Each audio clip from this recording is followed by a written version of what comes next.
This is the start of my new gaming computer build. First, I'm gonna put a Logitech 575 watt quad SATA SLI ready power supply. This thing, I can guarantee only pushes 400 watts. And Logitech is not a really good brand, but I'll be upgrading this soon.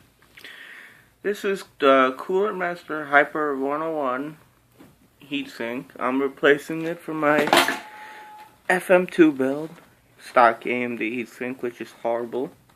It supports AM30, but majority of AMD motherboards have the same platform for the, FM1, FM2, all the heatsinks are the same.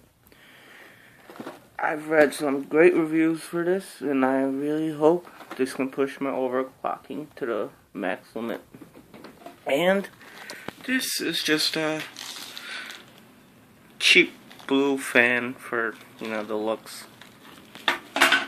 Let me get this thing open and let me show you the power supply.